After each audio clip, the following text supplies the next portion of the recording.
Hola, ¿cómo están? Bienvenidos a Right Now. A partir de este momento, ya sabes, puedes dejarnos tus mensajes, tus comentarios en las redes sociales con el hashtag RightNowC5N. Acuérdate, hashtag RightNowC5N. ¿Arrancamos?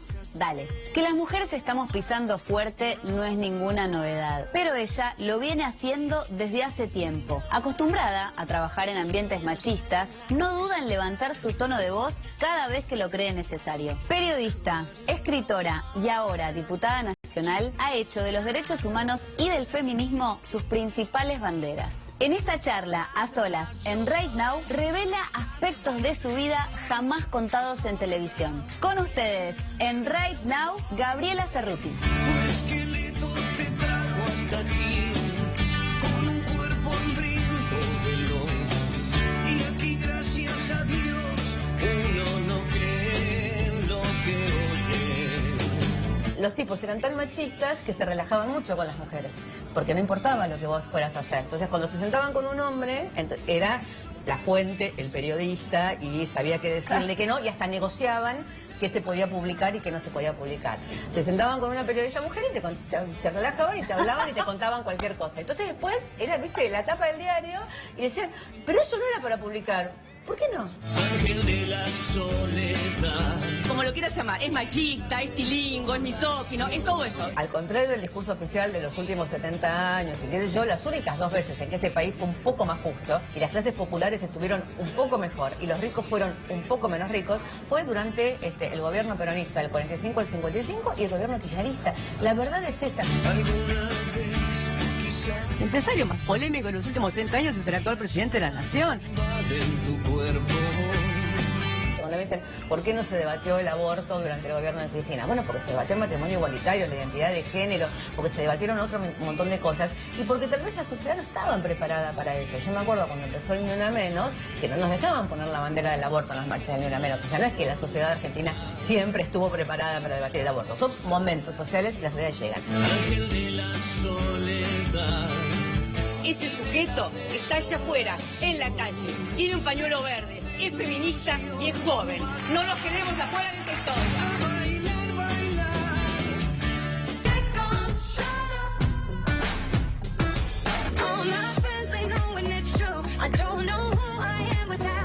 Hoy, Right Now vino al pleno corazón de San Telmo, uno de los puntos turísticos más bonitos de la ciudad de Buenos Aires, a encontrarnos con Gabriela Cerruti para hablar absolutamente de todo, y viene con un rojo furioso, divina. Hola. Gracias por la invitación. ¿Cómo estás? ¡Qué linda! Cancherísima. Hoy, en Right Now, vamos a hablar de todo con Gaby Cerruti. ¡Qué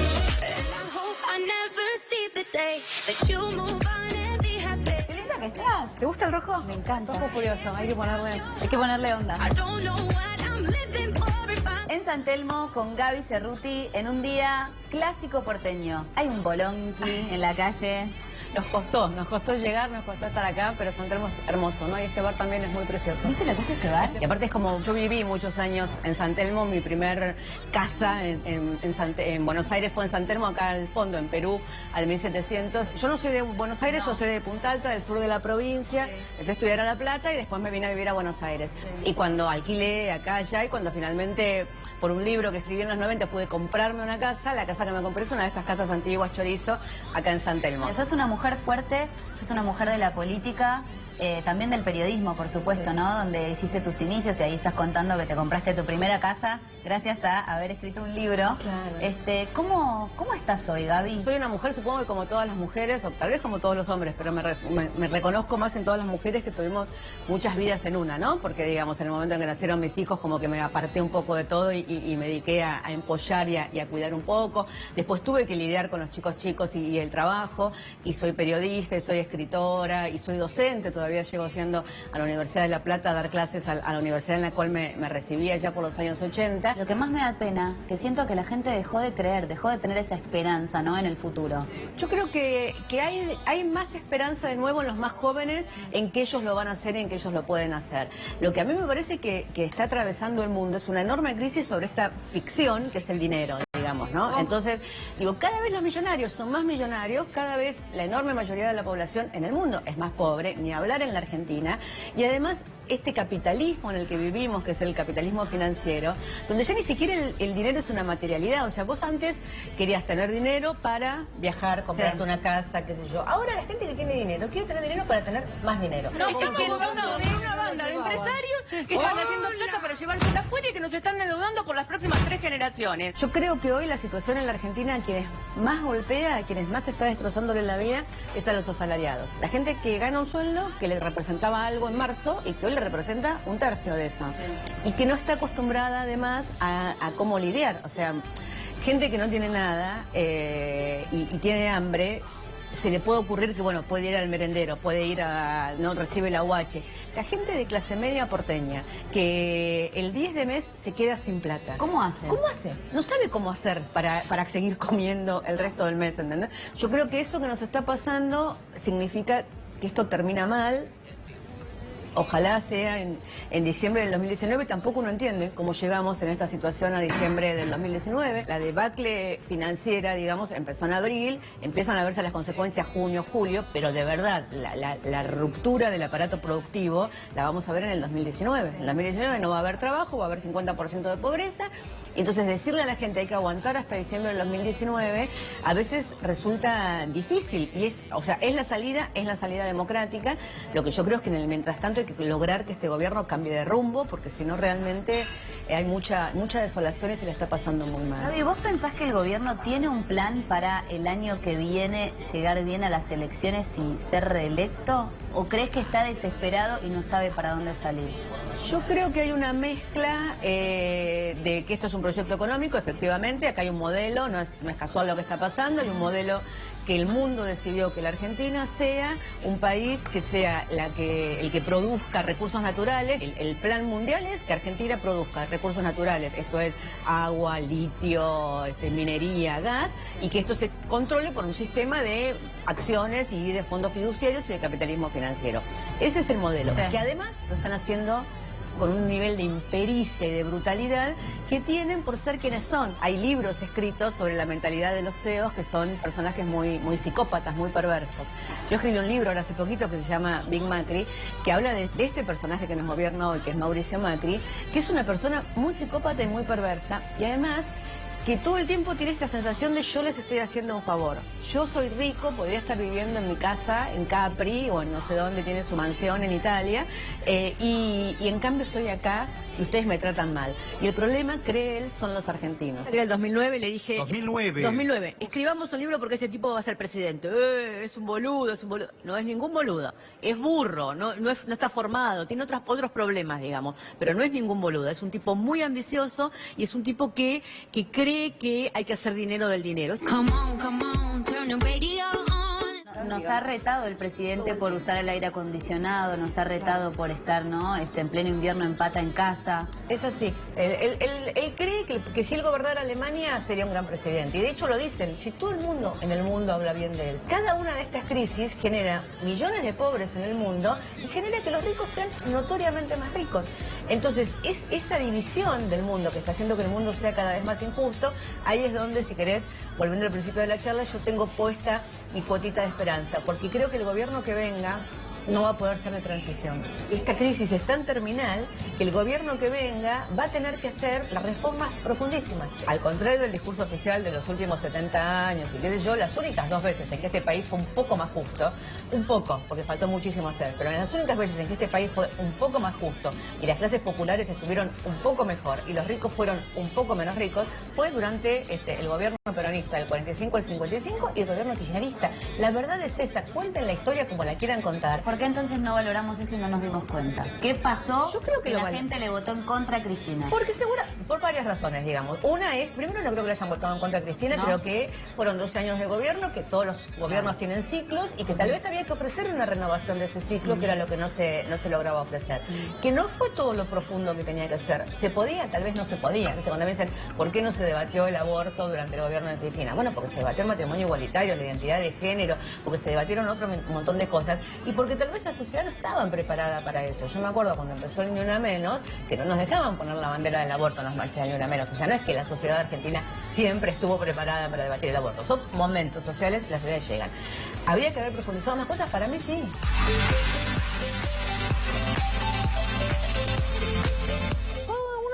En que tuve conflicto con el periodismo, yo en ese momento pasaba una situación parecida a la de ahora, que es que el gobierno de Menem quería la reconciliación nacional y que no se hablara más de lo que había sucedido durante la dictadura militar, y en ese momento, porque soy afortunada, uno que había sido el jefe de la CIDE, de Menem en ese momento y todo lo demás, me dice, Astiz quiere hablar. Hablamos 2 horas, cuando termina todo me dice, bueno, pero ya me gustaría seguir hablando en otra oportunidad, entonces mejor esto no lo publiques ahora, esperemos a que yo te aclare algunas otras cosas que sé yo. Yo dije, no, lo voy a publicar. Había dicho cualquier barbaridad, entre otras la frase que se hizo más famosa, que era, soy el hombre mejor preparado para asesinar a un político o a un periodista. Contó la sistematicidad de la ESMA, yo sentí en ese momento que tenía que sacarle toda la información que pudiera, a un tipo al que detestaba, digamos, ¿no? Entonces era una situación muy, muy contradictoria. Yo había crecido con la imagen del Ángel Rubio. Era lindo, era carismático, había seducido hasta a las madres, haciéndose pasar por un pariente desaparecido para estar en el grupo. Entonces yo entro esperándome a un general de la resistencia francesa, un alto rubio, alguien, y me encuentro con un petizo, de pelito, medio coloradito, de cara, petizo. Mi sensación es que el tipo era altísimo y era petizo, y que le faltaba un diente al costado. Y mi primera sensación es, este tipo fue el dueño de la vida, es el tipo que llevaba a las mujeres a parir a la ESMA para que les secuestraran los hijos, digamos, ¿no? Esa normalidad, esa burocracia del genocidio, esa burocracia de la tragedia, es lo que hace que sea tan importante para las sociedades aprender que una tragedia sucede de un momento para el otro, porque en realidad no es una circunstancia extraordinaria, es la especial unión de circunstancias ordinarias. Entonces, esos tipos que podrían haber sido seres absolutamente mediocres, que eran seres absolutamente mediocres en un momento determinado de la Argentina, porque el poder económico, judicial, periodístico y de la Iglesia los puso en ese lugar, fueron los genocidas que llevaron adelante el genocidio.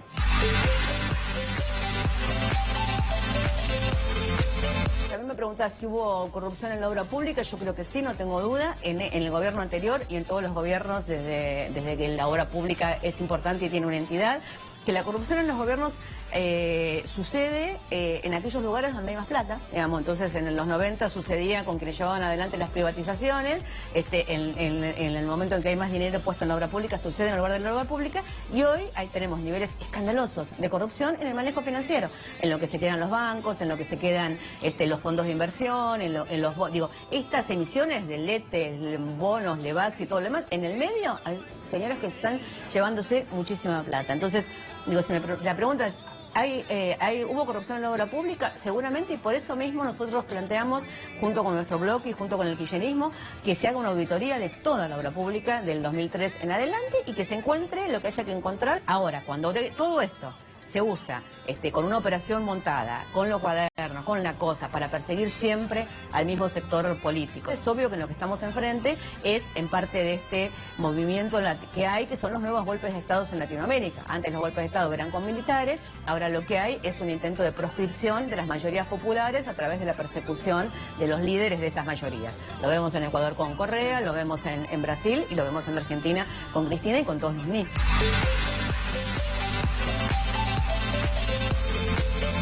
No, vos sabés que no. Yo no tengo... no sé por qué, pero no, digamos, tal vez sea un exceso de... No de optimismo, sino de confianza en su fortaleza, digamos, sí, ¿no? Sí. Porque yo creo que los gobiernos toman medidas que transforman efectivamente la vida de la gente y medidas que los convierten en leyenda.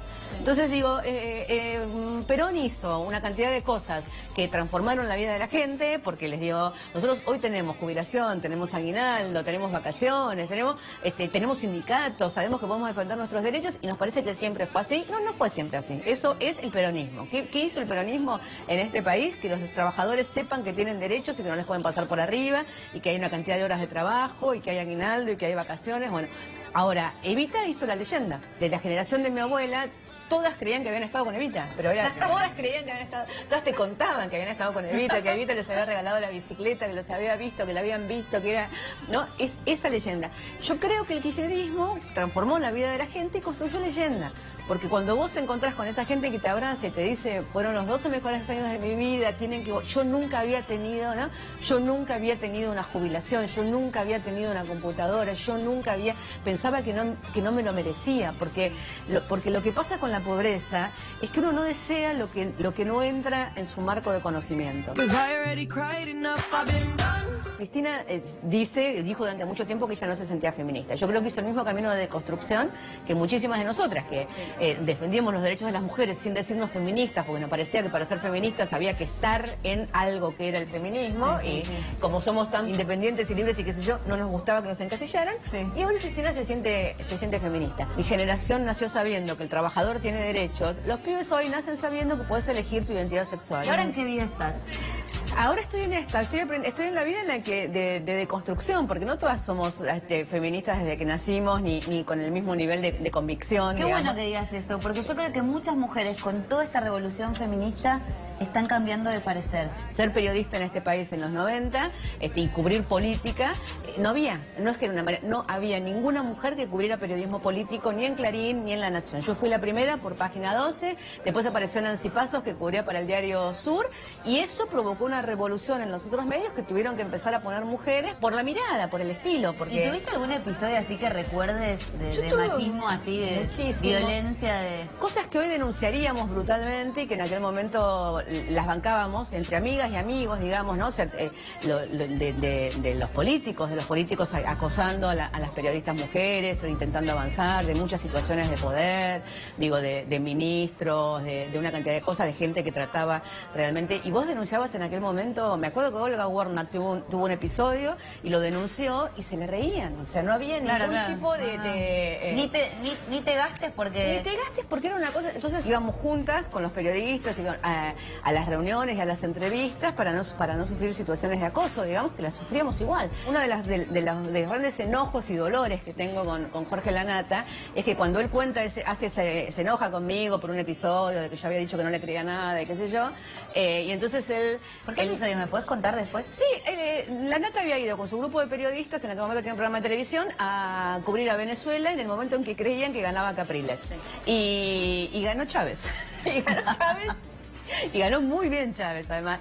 Y que Lanata estaba muy desilusionado y todo el grupo se volvía y los detienen en el aeropuerto. Deportaron a Jorge Lanata desde Venezuela. El periodista fue a hacer una cobertura de la elección constituyente prevista en Caracas. Está mal que los hayan detenido en el aeropuerto, ponerle que está mal que los hayan detenido en el aeropuerto. La cuestión es que el equipo de producción empieza a decir que Lanata había sido secuestrado y estaba desaparecido. Yo dije... que era un cambio, o sea, no está desaparecido, lo tuvieron en un aeropuerto, digamos. No, pero además, bueno, entonces yo dije, no le creo nada, porque a mí lo que me pasa con Lanata es que no le creo nada, lo conozco hace muchos años, todos de chiquito. Lanata era uno de los que les mandaba abusos de peluche a las periodistas jóvenes y cosas tremendas. Sí, a Nancy Pasos un día le abrió la puerta del departamento y lo tenía abajo, a Lanata parado abajo con un oso de peluche, sí. Y no es, era el director del diario. ¿Pero era el cumpleaños de Nancy? No, era el director del diario y ella era una cronista. A Claudia Acuña la echó porque estaba embarazada, ¿entendés? Y como no la podía echar porque estaba embarazada, entonces prohibió que se firmaran las notas de Claudia. Lanata era un tipo difícil, muy difícil. A mí me gusta decir que somos las hijas y los hijos de esas viejas locas del pañuelo blanco. Y hoy somos los padres y las madres de esas pibas locas del pañuelo verde. Bueno, este día que pasó eso, Lanata dice que sí, que era cierto que yo era buena periodista y que él me había hecho empezar y qué sé yo, que tenía muy buena información, eso no lo podía negar, y que se decía que tenía buena información porque tenía relaciones, creo que dijo cárnicas o no sé, o carnales o algo así, con Menem, con el presidente. ¿Vos? Claro. Le hice juicio por violencia de género y todo, pero además con el doble de enojo, porque él sabía perfectamente que a mí, Menem y algunos otros de ese gobierno, a mí y a Nancy, a todas las que estábamos, hoy diríamos claramente nos acosaban. En aquel momento nos perseguían, digamos, nos llamaban, nos buscaban, qué sé yo, en los viajes. ¿Pero ellos te llamaban o te llamaban un asesor, un secretario? Ellos, los secretarios, los asesores, digamos, qué sé yo. Y que había que lidiar con eso y había que decirle... no señor, usted es el presidente, no me moleste, no soy una periodista, ¿entendés? O sea, sabiendo que por ahí no tenías nunca más una nota o lo que fuera. 10 de la noche, teléfono en la oficina del director del diario. Gabriela es el secretario de Menem que dice que tienen que darte una noticia. No, anda, a ver qué tiene. ¿Cómo voy a ir? No voy mañana a las 10 de la mañana, ¿entendés? O sea, y él vivió esas situaciones conmigo y entonces que haya dicho eso me dolió doblemente.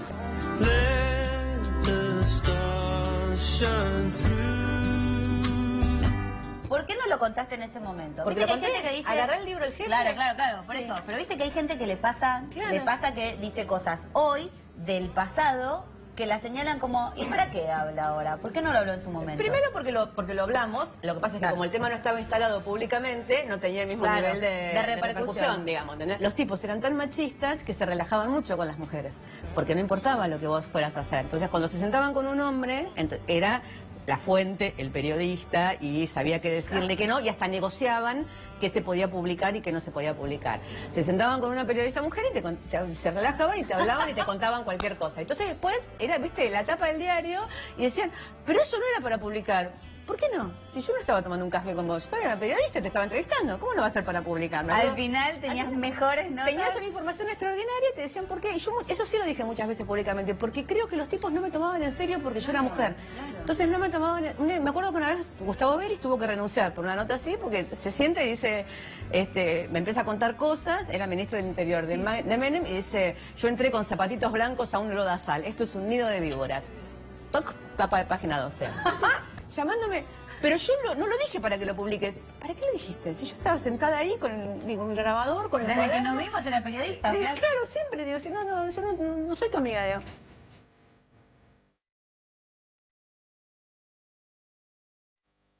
¿Podemos pensar que existe una salida de todo este plan que tienen pensados para nosotros, del cual nosotros no podemos ni decir ni mu?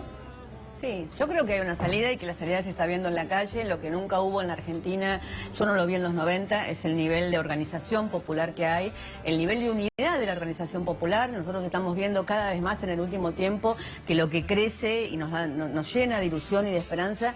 Y en ese sentido yo creo que el feminismo hizo mucho en la idea de que teníamos que estar juntos y teníamos que estar unidos, y cuando vos vas detrás de un objetivo tenés que priorizar eso y tenés que ser generoso en priorizar qué es lo que te une y dejar para otra discusión y para otro momento lo que te desune, que seguramente es muchísimo. Y yo creo que hoy se está transitando un camino de una enorme unidad en la calle primero, que se está trasladando después a los diferentes estamentos políticos, que nos va a permitir más tarde o más temprano esto que te decía, que es tener un gobierno que cuando llegue haga todas las reformas y las transformaciones profundas que hay que hacer en el nivel económico, en la cultura, en la educación. Y también es cierto que tanto la política, el financiamiento de la política, las contrataciones de obra pública y todo lo que sucedió y que tiene que ver con lo que se denomina o se denuncia en general como corrupción, es un tema que la política también tiene que ponerse firme y tiene que resolverlo. Una vez te llegó un papelito, ¿no? Sí. Te llegó un papelito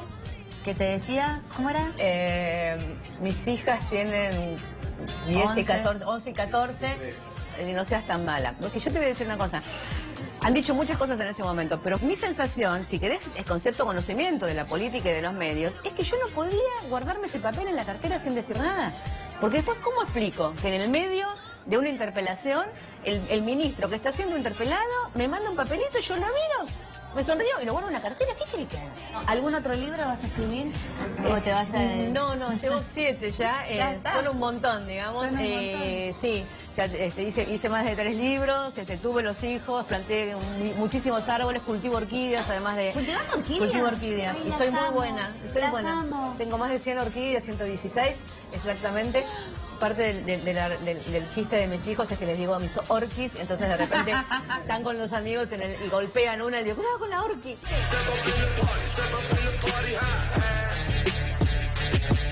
¿Cuántos ejemplares vendiste de tu libro El Jefe? 270.000, exactamente. Vamos. Hace la fuerza. ¿Cuántas causas judiciales tiene el presidente Macri?